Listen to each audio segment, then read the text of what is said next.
in 2009. Tough time, 2009, wasn't it? Mm. Yeah. She helps people with making decluttering decisions, reducing their paperwork, cleaning out their garages, and managing their belongings throughout their home. Carol keeps her clients strictly confidential. Her creative solutions and systems are personalized to each client's unique situation.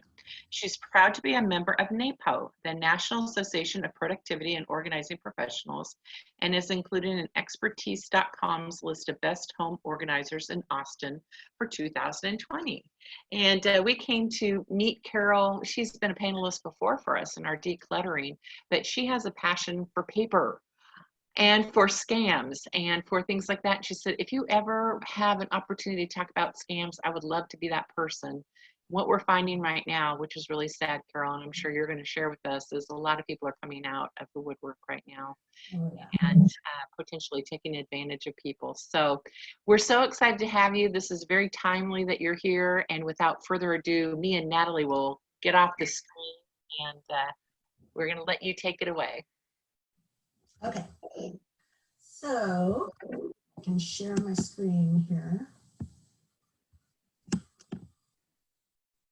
All right. Can everybody see that? Yes. So my name is Carol Jones. I have a website for my business at jonesfororganizing.com that you can go to later if you would like. I'm trying to change my, I wonder why I can't change to the next. There we go.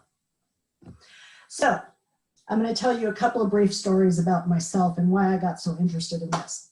So years ago, I got an email from PayPal asking me to verify something. I had already had an account with PayPal, so I was used to getting emails from them.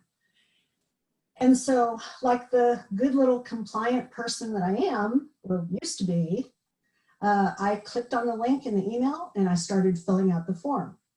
But then something made me pause.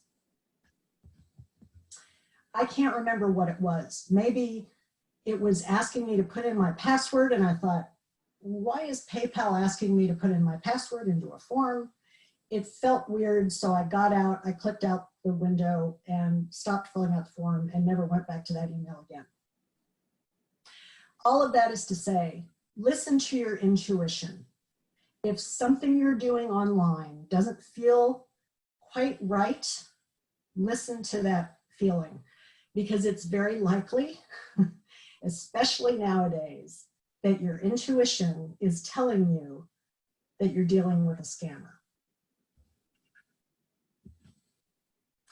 Here's my second story. So I started my business about 10 years ago, and I got this phone call from this woman who I thought maybe was a potential client. So we talked for a long time, an embarrassingly long time in hindsight, now I realize. And she was flattering me and telling me, oh, you must be so talented at what you do, and you're going to be so successful in your business. And then she asked for my credit card so that she could put ads in some high visibility directories for me. Well, imagine the sad trombone sound. Wah, wah, wah. As soon as she asked me for my credit card, I realized she's a salesperson, she's not a potential client. So I told her, you know, send me the stuff on email, send me the information about it, and I'll look at it and I'll get back to you. And she argued with me. No, we're here right now. Don't you want to do this right now? This is normal business practice. People do this all the time. All you have to do is give me your credit card and we'll get you set up. And she argued. And finally I was like, whatever, crazy lady, you called me. I'm not giving you my credit card. And I hung up. So whether people use flattery, like my caller, or fear, like some examples I'm going to show you, scammers are really good at what they do. They're really good at getting you to listen to them, to take them seriously, and to follow their instructions. After all, this is their full-time job. And especially nowadays, with everyone stuck at home because of the pandemic, the scammers are stuck at home too. and they're bored. So there's no way I could possibly give you every scam that's out there right now about coronavirus and COVID-19 and the pandemic and tests and cures and vaccines and all of that. Because as soon as I did, there would be 20 more popping up. But I want you to know, it doesn't matter if that woman that was talking to me really did place ads for my business, and it doesn't matter if I really got clients from it, right? What matters is she's a total stranger to me, and she has my credit card number if I'd given it to her. And I have no way of knowing who she really is, where she is, if she's going to sell that credit card information to a criminal enterprise, who knows? So a lot of the scams I'm going to talk about today have to do with thinking about who called who first. I'm sure that you already know not to give your personal information to someone who contacts you out of the blue. But think about it this way. So if I call a store and I want to buy something from them, of course I'm going to give them my credit card because we have to do that to complete the sale. But if someone calls you first and wants your credit card, that's a scammer. And you should pause, and really you should just hang up. They called you and you have no way of knowing who they are. Just to make sure everyone is clear on that. So doing research for this class made me realize that it's kind of walking a tightrope between being suspicious and paranoid of everything and being knowledgeable and safe. Right? I love this very famous cartoon from the New Yorker by David Cypress. My desire to be well informed is currently at odds with my desire to remain sane. Very true. So what I'm going to talk about today is having a healthy level of skepticism as your balancing pole and your safety net. So here's what I'm going to cover in this class, and I have a lot. So stay with me the whole time because I've got really good content all the way through the end. I'm going to talk about how to recognize different types of common scams you might encounter, how to recognize phishing attempts in emails and texts, what to do when it happens, and how to report them, and why it's important to use strong password security questions and two-factor authentication. I'm going to talk about all of that later. So here's the takeaways from this class. If you learn nothing else from this class, learn this. Have a healthy level of skepticism. I call it putting on your skeptic hat. Don't give your private or valuable information to anyone who contacts you first. Don't pay money up front to get more money later. Don't pay for the 3 B's with gift cards, bills, back taxes, and bail bond money. And don't click on links or buttons inside of an email, inside of a text, or inside of Facebook Messenger, for those of you on Facebook. You like my little skeptic hat? I have a little skeptic hat. So you want to wear your skeptic hat when getting phone calls, emails, texts, and other messages. You want to put on your skeptic hat every time someone says you have to pay a fee to order to claim a prize, or you have to verify your information or confirm your information with them. If you get an emergency call from your grandchild, if you get an appeal for charity, this happens a lot in Facebook Messenger.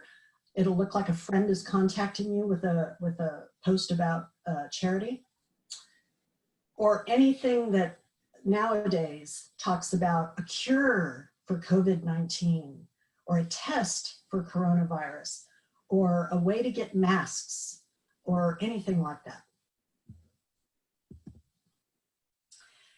So I have these red flags to signify the different kinds of scams that I'm going to be talking about. And the first scam that we'll go into is imposter scams. And these are so common. Extremely common, especially with older people who still have landlines landline phones and they still answer those phones. Many of us only have cell phones now, but a lot of people still have land phones, and imposter scams are very common with that. So you may have had this happen to you. The caller may say they're from Medicare, or they're from the Social Security Administration, or they're from the IRS. And the thing with the older generation that we have to keep in mind, and I consider myself in that category, many of us were brought up to respect authority and obey authority and not question it. And that's a very powerful tool for scammers, because many people are their automatic instinct is to comply with what they're being told to do. So hopefully after this class, I will disabuse you of the idea that you can't be rude and you must do what people tell you to do. Anytime you get an imposter call like this, just hang up. I don't know if the kids nowadays know what the term hang up means.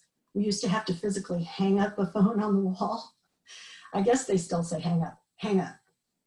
You're talking to a scammer, because Medicare is never going to call you out of the blue and ask you for your Medicare number. The IRS is not going to call you to tell you that you owe back taxes. The Social Security Administration is not going to call you to say, we think that someone is using your Social Security number. They're not going to contact you about that. Medicare scams in particular are very common. I think it was a couple of years ago when new Medicare cards were issued, there were a lot of scam calls about paying a fee so that you can get your card faster, things like that. Nowadays, I think they're doing, give me your Medicare information and you'll get a free neck brace or free services or free medical equipment. Hang up.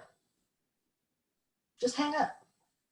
Don't worry about being rude. Scammers don't care if you're rude. They're scammers. They're just going to call the next person on their list. Now, this may have happened to you and you don't want to tell anybody because it's embarrassing. And I understand that, but you need to report it because so many other people have this happen to them and they're too embarrassed to ever report it. And the only way that we can get on top of scammers is to report it to the agencies. So you go to the website of the official agency where the caller was pretending to be from and tell them, hey, I think I just had a scam call. Here's what happened. You can report it on their website, or they'll have a phone number that you can call. But report it because the more data we have, the more tools we have to combat scammers like this. Oh, and contact your bank to stop any payments that you might have given, or change your credit card number or whatever, and change your passwords. And I'm going to talk about passwords a little bit later. Tech support scams. This is a scary one, but it's also, luckily, it's very easy to tell when there's a red flag, when you know that it's a scam. So you might get a pop-up screen on your computer that says it's from Microsoft or Windows, and your computer has been infected by a virus or malware, and there's a phone number to call. That's fake. You might get an unsolicited phone call from Apple support saying that your phone has been compromised or is infected with malware or whatever. All of those are fakes. They're scams. Microsoft is not going to send you a pop-up window to say that something's wrong with your computer. Apple is not going to call your phone to tell you that there's a problem. They just don't. They're gigantic multinational companies. They would never in a million years have enough time, right, to call everyone who has a problem with their computer. So anytime you see a phone call coming in that looks like it's from Apple support, just don't even answer it. Honestly, I don't answer my phone anymore unless I know who it's from. I just don't. But any unsolicited phone call about tech support or a pop-up message on your computer, click it away or close your browser. Don't answer your phone, just ignore it and they'll go away eventually. The other thing I wanted to say here is if you do have a computer security warning on your screen, there will never be a phone number to call. They just don't do that. And even if your phone caller ID says Apple support, they can spoof that. They can make it look like it's really coming from Apple, but it's really not. Okay? Any questions so far?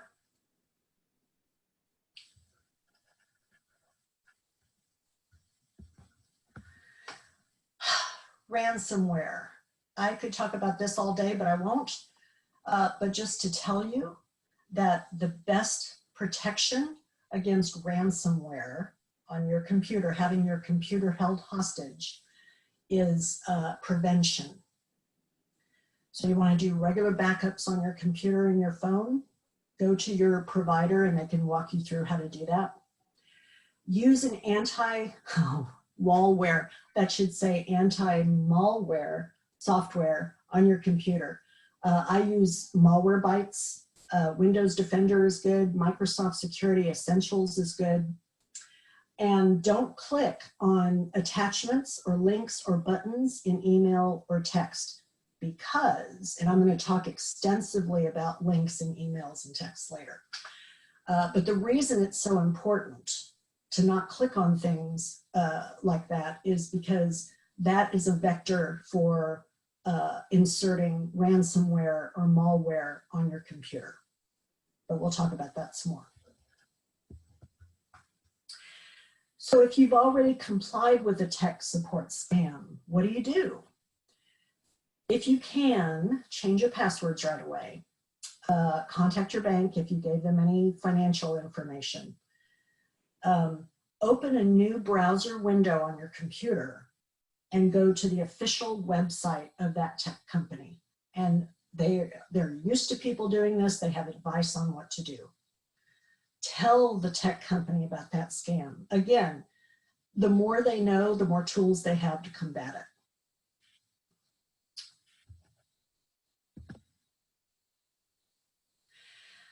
Okay, now we're going to talk about gift card scams. Gift cards are wonderful for giving gifts, not for paying strangers. So you buy gift cards to give to your grandkids or your nieces or nephews who are just otherwise impossible to buy for, right? But gift cards are used in a lot of scams. So especially with the fear factor, there's lots of ways that scammers can get your heart pounding with fear. The IRS official on the phone says you owe back taxes, but he's going to be very gracious with you and let you avoid going to jail right now. All you have to do, and of course this is in normal times when we're not under quarantine, all you have to do is go to a store or go to an online store, buy some gift cards, and read the codes on the back of the card to this guy on the phone. And that will get your back taxes paid, and there won't be a police officer knocking on your door to take you to jail.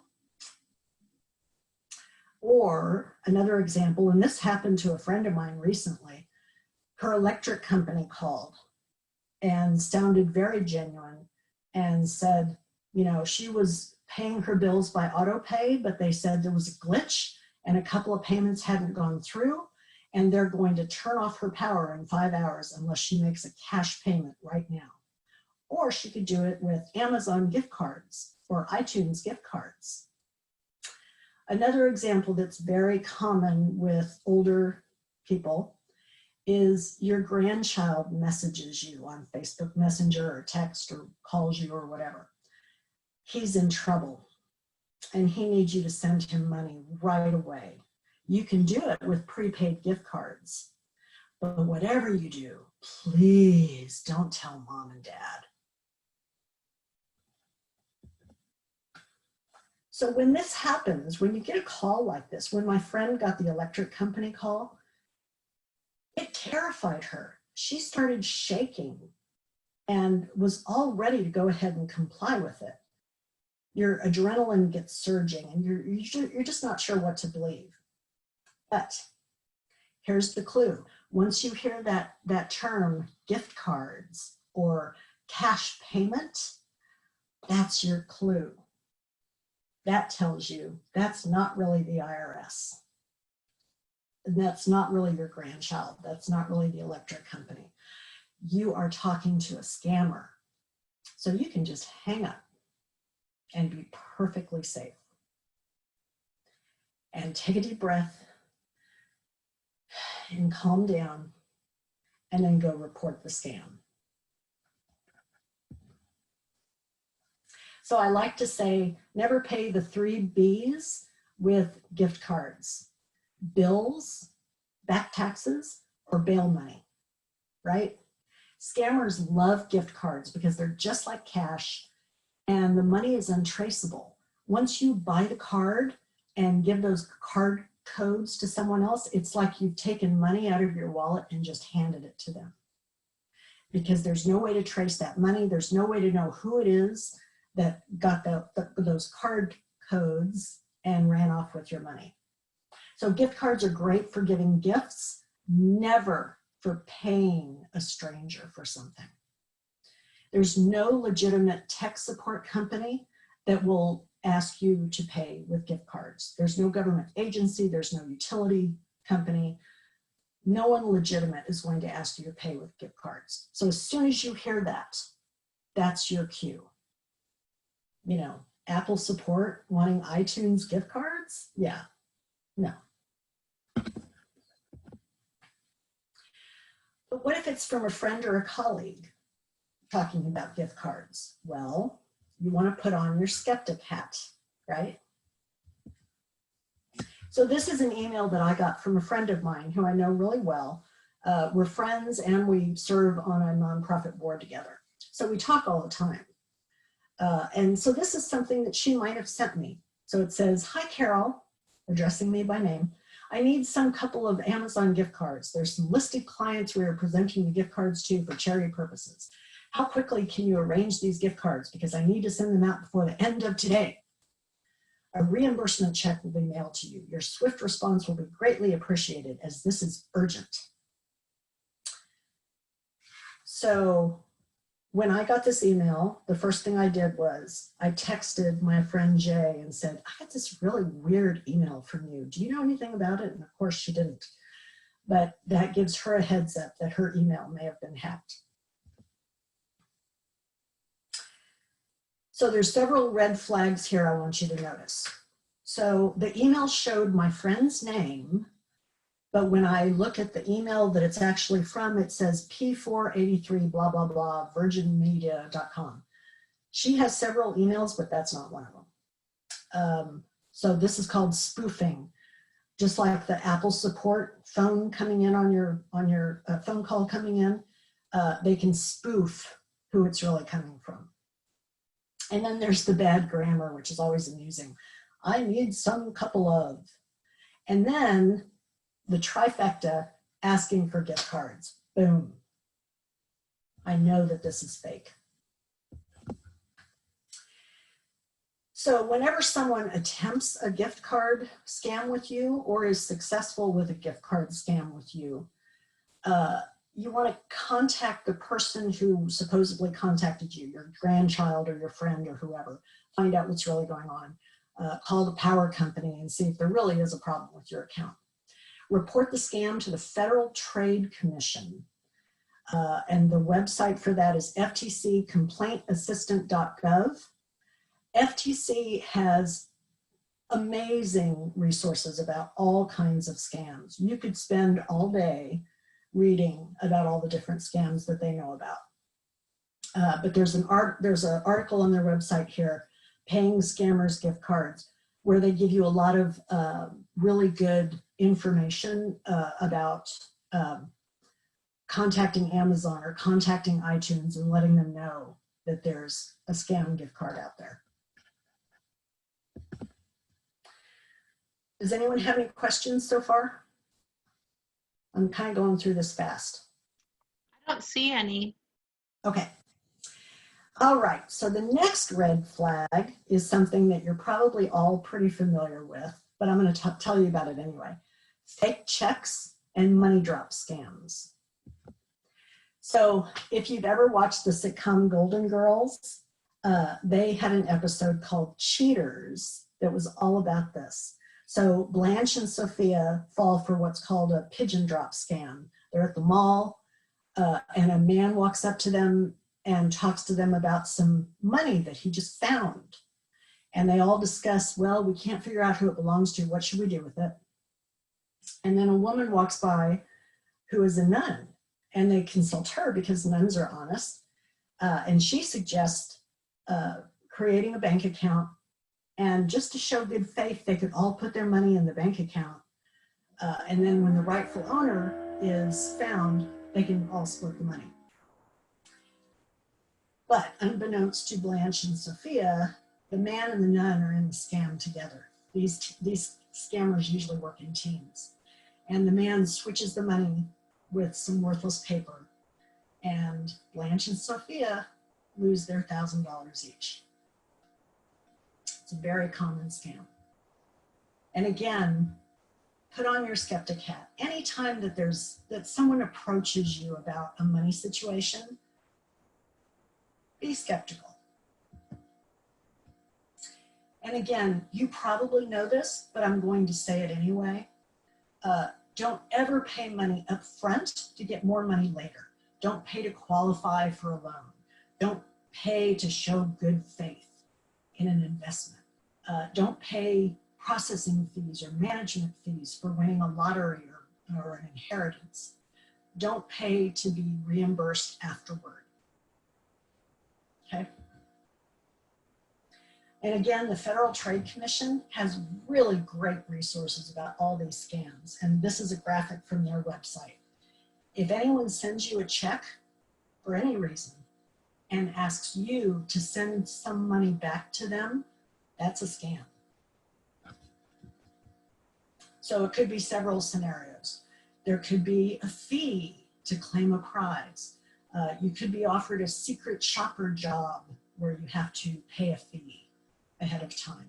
Or if you sell something online, there might be a buyer who pays more than you are asking for and asks you to send the difference back. So in all of these cases, you get a check that looks real and they want you to send money back. That's a scam and it's a fake check. Now, here's the part that I kind of found confusing, because if that check clears your bank, then that means the money's there, right? No, it doesn't, because banks have to make deposited funds available by law, but it takes weeks to figure out if a check is really fake. So in the meantime, while those weeks go by, the scammer has your money and you don't have the money from that fake check.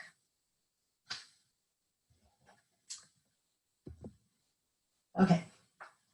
Any questions? Because this next section is kind of long, because I have a lot of delicious examples to show you. We have a comment. So somebody says, I've received requests for money or other scams. Look to the bottom. It sometimes says constant contact, so you're receiving what a ton of other folks are receiving. Delete, delete, delete. Yes, yes, that's right, that's right. Yeah, and I'm just about to show you a bunch of examples that are like that. Okay, so big red flags. And I'm going to sound overcautious about this, but that's just because I'm trying to make it simple. Phishing links and buttons inside emails and texts. So you probably understand this, but for those who might not, who might be watching this later, emails and texts are different from regular websites. They have secret hidden gateways that scammers can use. You can click on links in a regular website all you want. You can click on links in an article or product links in a store website. Regular websites are fine. But if the link or the button is inside of an email or inside of a text or inside of Facebook Messenger, don't click on them. Just broad, general suggestion, don't click on them. Because those links and buttons can give a scammer a secret hidden door to either steal your information, or like that PayPal email that I clicked on, right? Or sometimes it can automatically and silently install malware on your computer and you don't realize it until later. So be very cautious about emails and texts and Facebook Messenger if you're on Facebook. So here's the kind of thing I mean. This is an email from my friend S, and I've blurred out her name, but it says it's from her. And all it says is, I never would have thought it possible. Well, that gets my curiosity up. What does she not ever think is possible? Should I put on my skeptic hat before clicking on that link? Yes. So even though I'm dying of curiosity, I want to know what's at that link. I know that it's fake, and I'm going to call up my friend S and ask her if she really sent me something to look at. If she didn't, that lets her know that her email has probably been hacked. Here's one from Amazon. Your Amazon account has been disabled. Tap to download. Well, I do have an account with Amazon and I don't want it to be disabled. Maybe I'll click that tap to download button to find out what's going on. What could go wrong? Lots could go wrong, turns out. So putting on my skeptic hat, yes, I have an account with Amazon and I'm worried about it, but I'm going to go to my computer. I'm going to open up a new browser tab and go directly to Amazon to see if it really is disabled. Spoiler alert, it's not really disabled.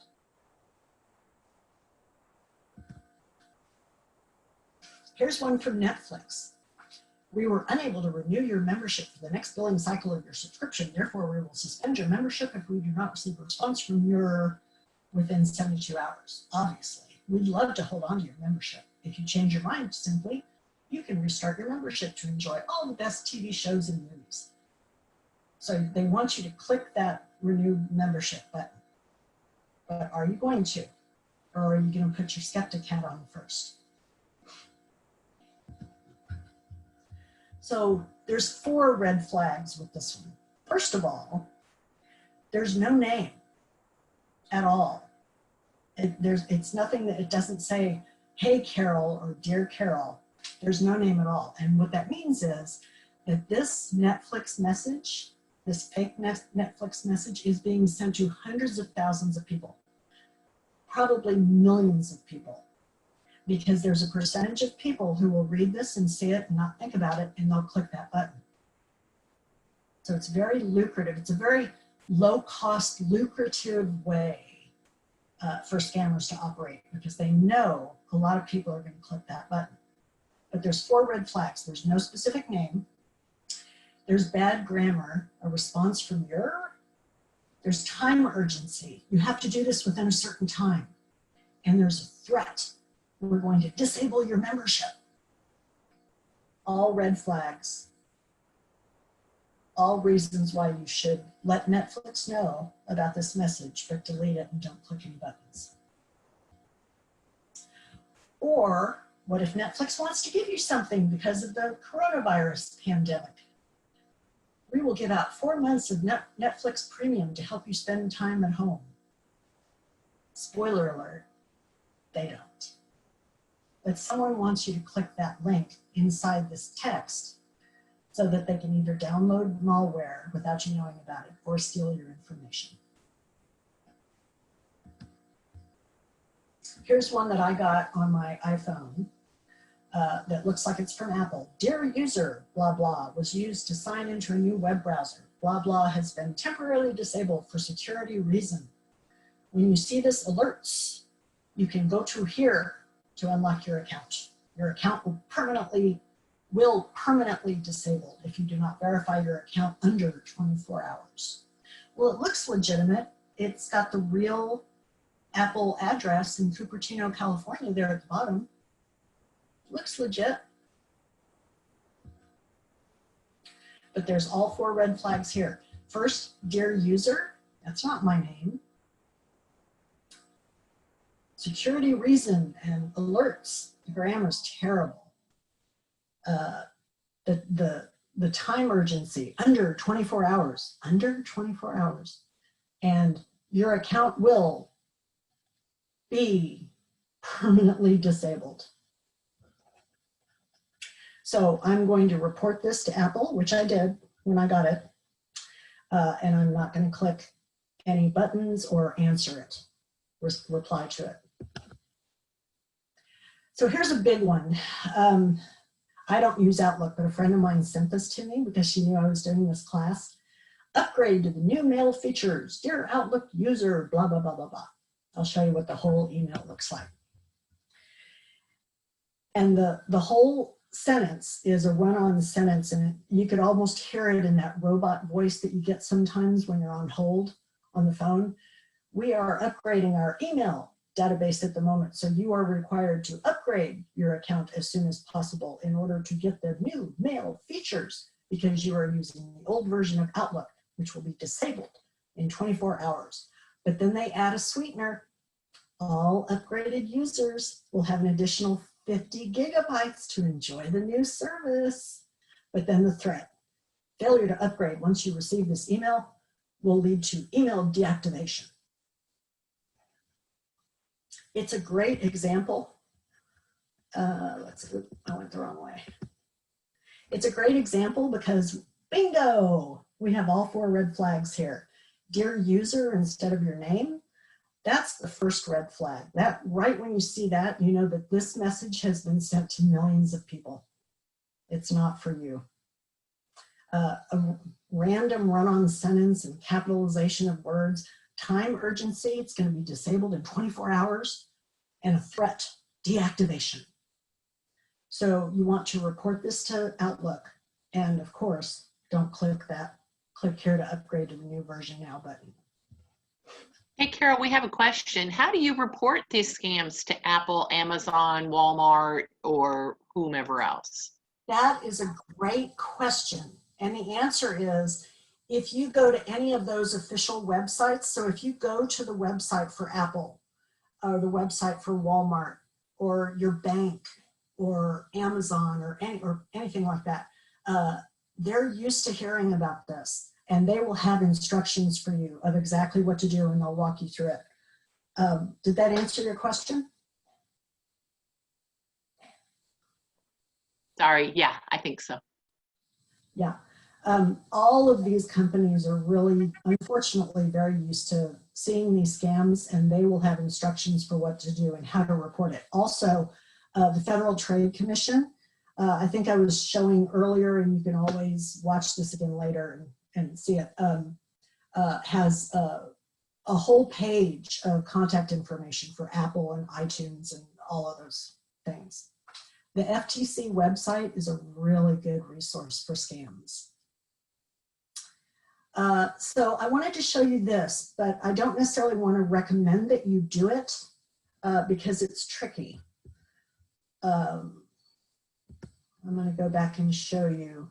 So that link, that blue link in the middle that says click here to upgrade to the new version now, if you're careful, in other words, if you're not too clumsy like me, you can carefully on your computer take your mouse and your cursor and hover over that link. And in most email programs, the real URL, the real link is going to be revealed down below. And I did this here, and I took a screenshot so you could see, and it goes to something called forms.gle, which is probably a Google Forms. That's not Outlook. They want you to go to a form, just like the PayPal email that I got. They want you to go to a form and fill out your username and your password and all your private information so that they can steal it. So you can always do this, but just I beg of you to be careful, because if you accidentally click the link, it could cause trouble. But if you ever want to see if it's really a fake link, this is the way to do it, to hover over it. I hope that makes sense.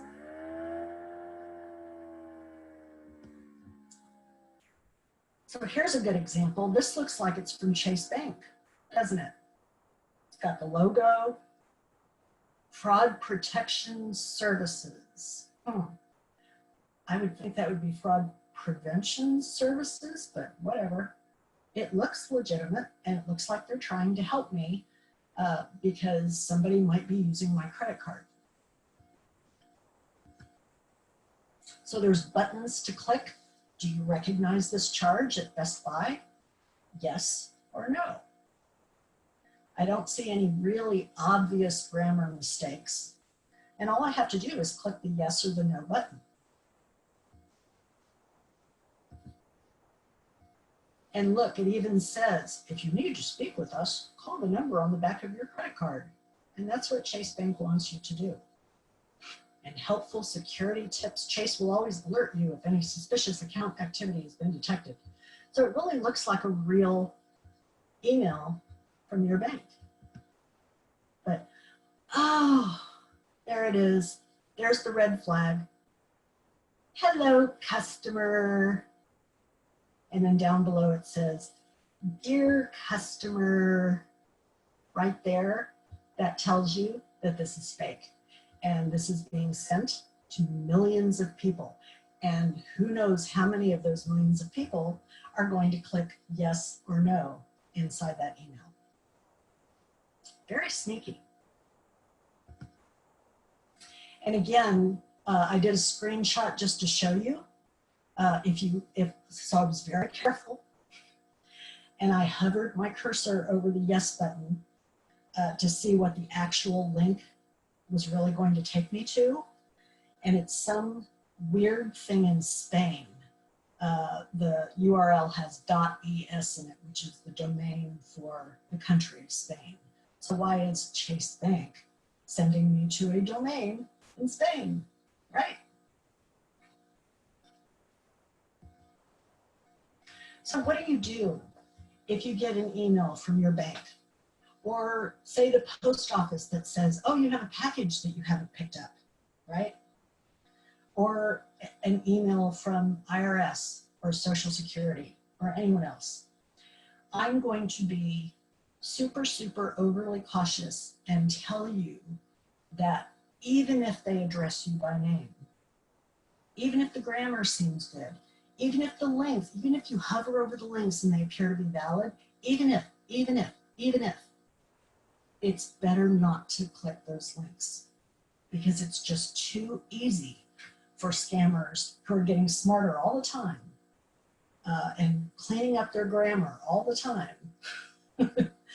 It's just too easy. So what you want to do instead is you want to go to your bank website, go to the post office website, go to IRS, go to SSA, and go see what's really going on. Open up a new browser tab on your computer, completely separate browser tab, and go directly to those official websites. And if you think it's a scam email, let them know about it. But don't click the link. Just don't. The risk is not worth it. Hey, Carol, we have a comment here that somebody received a bogus call from the sheriff saying that they had missed jury duty. They were on the jury list, and red flag is he asked for a gift card payment. Oh, gosh. That's a great example. I mean, it's terrible, but it's a great example. I hadn't even heard of that one. You know, they come up with new ideas all the time. So did you talk to them? Did you buy a gift card? He didn't answer, but I'm sure that he didn't. He's pretty techie, so he probably figured out. That's kind of the red flag, isn't it? When they say gift card, you're like, what's going on here? That is the definite red flag. The minute you hear gift card, you need to pay me with a gift card, you can hang up and go on with your day, because that is 100% a scammy phone call, and you can just ignore it and hope that the next person ignores it, because they'll just keep going. That's a great example. They'll never stop coming up with new things. Let's see, did I talk about everything here? So even if, And I'm pretty tech savvy, uh, but I'm speaking to a general audience here, and it's just safer to open up a new browser tab, go to your bank, see what they're really trying to tell, if they're really trying to tell you anything. Post office, you know, there's lots of fake notices about you have a package parcel that you haven't picked up, things like that.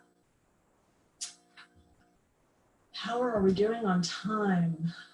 I'm not sure what time I started, actually. You're good. You've got about 15 minutes, 10 or 15 minutes. Okay, so I will continue to try to zoom through this. So if you think your email has been hacked, if you can still access your email account, change your password right away. If you can't, go to the official website for that server, like Gmail or Yahoo or whatever, and find out from them what to do. Tell your friends that you've been hacked so that they'll know to ignore any weird emails they get from you. And when you regain control, set up two-factor authentication to make it harder for the hackers to strike you again. And I'll talk more about that in a minute. Festival scams. I just want to talk about this briefly because this was a new one for me. You may have heard of the Fyre Festival, which was a very famous debacle. It was a music festival in 2017. Everything went wrong. It was a combination of incompetence and fraud. Ticket holders were told that they would have luxury villas and gourmet food on a tropical island. Instead, they had tents and sandwiches in a parking lot. Movies have been made about this because it was just epic. Lawsuits are pending. Most fake festivals are not this grandiose in scale, but we do have them here in Austin. So a Lobster Festival in Austin sounds intriguing, doesn't it? You have to buy tickets. Here it says anywhere from $5 to $73, but there's absolutely no refunds. Why do you suppose there's absolutely no refunds? Well, if you have your skeptic hat on, you might think, what if it got canceled and everyone wanted a refund? So this has happened several times in Central Texas. There was a famous one of a hot air balloon festival where people paid tickets and showed up and then, oh, the winds are bad. We're not doing it after all, and we're not giving you refunds. In Chicago or Maine, they might have taco festivals. They wouldn't have a taco festival here because we're swimming in tacos here. Maine is swimming in lobsters. They wouldn't have a lobster festival in Maine, right? So it's anything novelty, an event or food. You buy tickets in advance and they pressure you to buy expensive VIP tickets. And then you go and there's no festival, or it's not nearly as advertised, and there's no way to get your money back. So be cautious about especially food festivals. Okay, now for something very important and something near and dear to my heart. I'm going to talk about passwords and security questions and two-factor authentication. I practiced so that I could say that really fast. So just know that nothing is 100% safe. Any house can get burglarized. Any website can get hacked. It's just a fact of life. But there's some houses that are easier to break into than others. So just like if your house is well lit and you have a neighborhood watch program, that's going to make your house less attractive to a burglar, and they'll just go elsewhere for an easier target. Same thing with online. You can protect yourself in many ways online so that hackers will find someone easier to hack. So I preach this all the time because I know so many people in my friends' circles and my family who use similar passwords for everything. You don't want to do that. You want to use a completely different, strong password for everything. And the best way to do that is to use a password manager. Password managers have very strong security. They are locked down. Like I said, nothing is guaranteed. but having a password manager is going to reduce your chance of having your passwords hacked. Use an established password manager that's been around a long time. If there's something that just got started last month, you know, find one that's been around for a long time and isn't a fake password manager website. Dashlane, LastPass, Splash ID are some of the options. So the point of password managers is you can have hundreds of different passwords, and all you have to remember is one very strong master password to be able to get in and see all of them.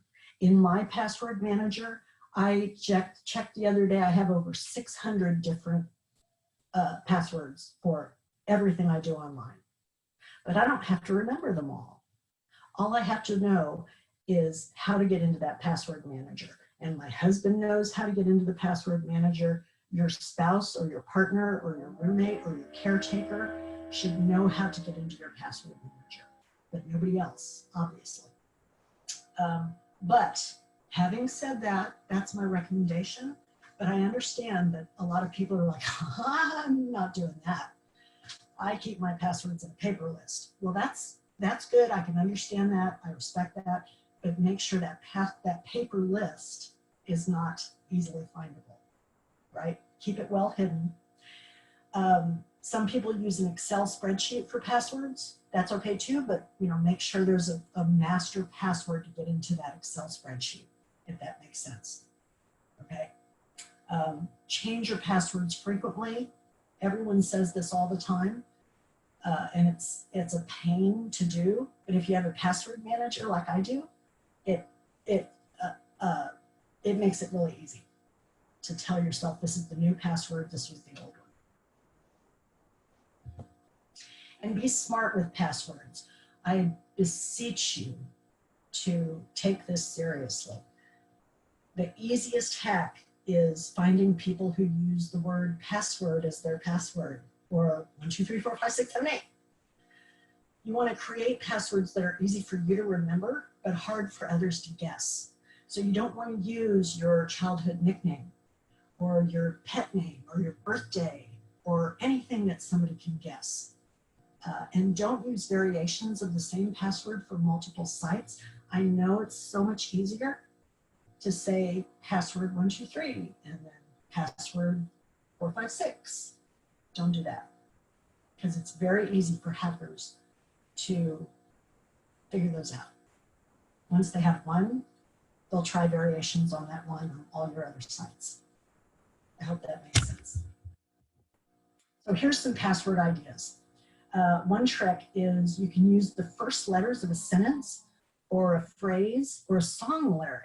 So you could use a weird phrase like, that horse enjoyed his book, or spoon over rose under purple cookie, and then use the first letters of those phrases, and you get a password that is THEHB or SORUPC. Nobody can guess that, but you'll remember it because you know that phrase. Song lyrics are really good. There are thousands of songs out there. You can use the first letter of every word in a song lyric. So like the Beatles song, and in the end, the love you take is equal to the love you make. If you take the first letters of those, you get a total gibberish password that looks like gibberish to anyone else. But you can remember it because you can sing that song to yourself. Since there's so many thousands of songs out there, I do fragments of different songs in each password, and I can find them because I use a password manager. Security questions. This is really important, and it's something that people don't always think about.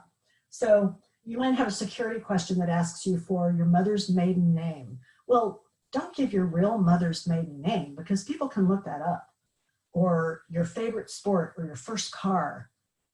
People can look at your Facebook and your social media and kind of figure out, you know, what your pet's name is, what your kids' names are, what your favorite sport is, or whatever. So instead, make something completely unexpected. Your mother's maiden name might be Jacket or Bighorn Antelope. Maybe don't tell her that that's what you put as her maiden name. Champagne grapes. Your favorite sport could be nectarines or striped gecko or mascara. Your first car could be feather, rainbow, ping pong paddle. It doesn't matter. All that matters is that you can find that answer later and nobody else is going to guess it. And before you ask, no, I don't use any of these fake answers, and you shouldn't either, because this is going to be a public webinar. The point is to make up your own. Two-factor authentication. So you may have heard of this, but if you haven't, two-factor authentication requires two different ways to get into your important websites. Something you have and something you know. So the something you know is a password, and something you have is your smartphone. So if a hacker happens to get your password, they can't get into the website because they don't have your phone. Another reason to always have a lock on your phone. Don't walk off at a cafe and leave your phone sitting on the table. So what I want you to do is after this class, I want you to go to your Amazon account and your bank and a website if you have it, and Facebook and Twitter and Instagram and anything else you use, and put in two-factor authentication, like today. Do it this afternoon. One of my colleagues, one of my organizing colleagues recently had her business website hacked. And after we all heard her story about that, we all went and put two-factor authentication on our websites. So this is something you can easily do. You go to the web, you go to Facebook or Amazon or whatever, and they will walk you through how to do this. It's very simple and it's good peace of mind. And one last thing, this is something that Cindy knows is near and dear to my heart because I always talk about it at the decluttering panels that I do. Oh, my battery's running low. Turn off credit solicitations in the mail. So you're going to get, you might get credit card solicitations that look like this in your paper mail. And you want to turn those off because identity thieves can fill them out and masquerade as you and steal your identity. So it will also reduce your junk mail. For my clients that I've done this for, they would get mountains of junk mail that were credit solicitations and loan applications. And when we did this, all that mail got reduced by a huge amount. So there's a free service called optoutprescreen.com to opt out of receiving these solicitations. It's free, it's safe. I am here to tell you that it's safe. It's the official website of the credit reporting agencies. And they set this up so that you can turn off your junk mail. Not all your junk mail, but the credit card solicitations. And it's a little scary because you have to give them your social security number. You know, speaking of scams, but they are not a scam. Opt-out pre-screen is not a scam. It's safe. I have done it. It works. I've done it for my clients. It works. It's an official website. They're not going to sell your information to anybody. They really want to know if you want to turn those mail things off. If someone offers you a fee to do that, that's a scam. Don't fall for that. Opt-out pre-screen is free. So resources. This is where I got a lot of my material for today. If you've ever seen the movie Catch Me If You Can, about the con man Frank Abagnale, Frank Abagnale now works for the FBI, and his son does too, and they help people avoid scams. And AARP has a podcast that I highly recommend called The Perfect Scam. It is fascinating, some of the things that they come up with. And Frank Abagnale talks about all these scams and how to avoid them. Websites for articles, AARP and Federal Trade Commission have great websites for articles about scams. Livewire.com has a lot of good articles. Charity Navigator is a good way to check if a charity is legitimate or not. Better Business Bureau has a scam tracker website. And then you can always contact me for help with your passwords or your paper management or organizing needs. Any questions? I have to plug in my laptop because it's telling me it's almost out of juice. So Okay. So Carol, for optoutprescreen.com, do you have to mail in a hard copy of the permanent opt-out form?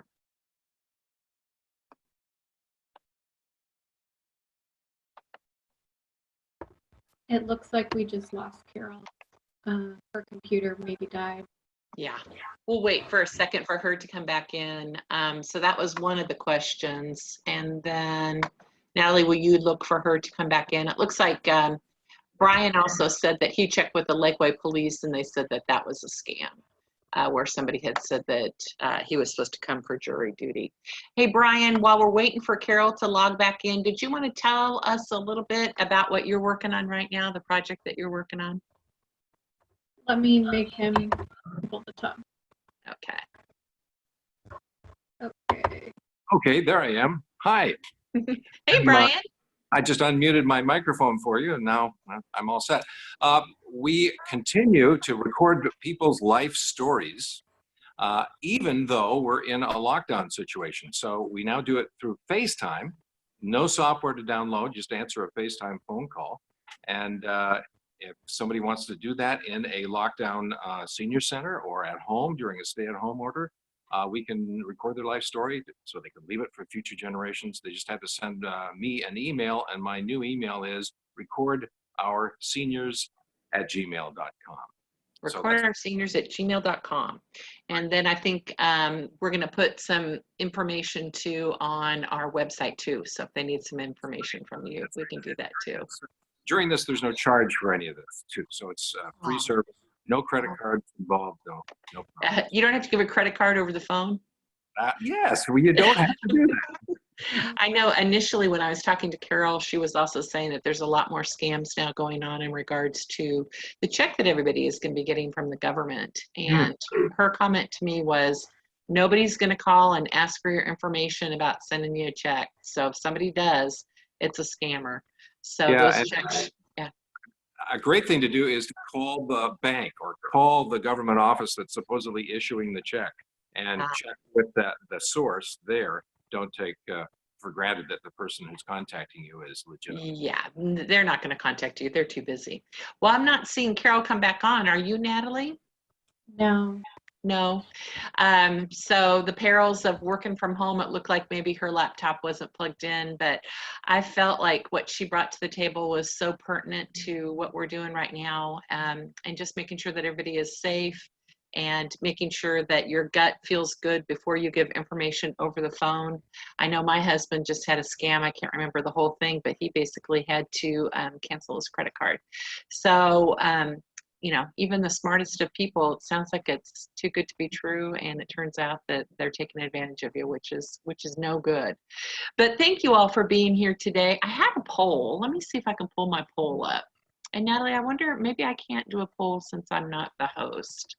Do you see that you could put that poll up? I'm going to relaunch it. Okay. So we have a poll. We just thought it'd be fun to ask everybody. It basically is asking, when was the last time that you went to the grocery store? If everybody would just respond today, yesterday, 1 week ago, 2 weeks ago, 1 month ago, more than 1 month. Go ahead and mark and submit. We're going to start using polls more often in the future, and that's just one of them. Carol, you're back. I'm so sorry. The perils of technology. I'll tell you, we're all just learning a ton. I was telling them that you had told me about the scam of getting the government check, and that the government's not going to call and ask how to deposit your check or. Right. And the last thing I heard before my laptop died on you was, do they have to do a paper form for opt-out pre-screen? Yes. And yes, you can do that. On any of those credit card solicits, it's a great question. You can either do it via mail or online. So on any of those credit card solicitations that you get in the mail, if you look carefully on the back, they'll have a thing about you can opt out of these credit card solicitations on opt-out pre-screen. They'll give you the website right there. And you can send them a paper form, which obviously will take longer. It still takes a few weeks to get those credit card solicitations to stop coming, but I'm here to tell you that it works. And It does work. I did it too after I attended one of your seminars. Oh, good, Yeah. good. And now that we're being so careful about bringing paper into the house, it's just really nice to have a lot less junk mail. So Yeah. appreciate it. Yeah. What other questions did I miss?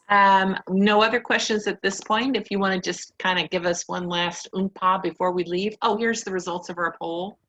So 27% of the people were in a store yesterday, 27% were in 1 week ago, 18% was 1 month ago. So we have people varying degrees of grocery store shopping. We just thought we'd try a poll since that's kind of a cool new thing we can do.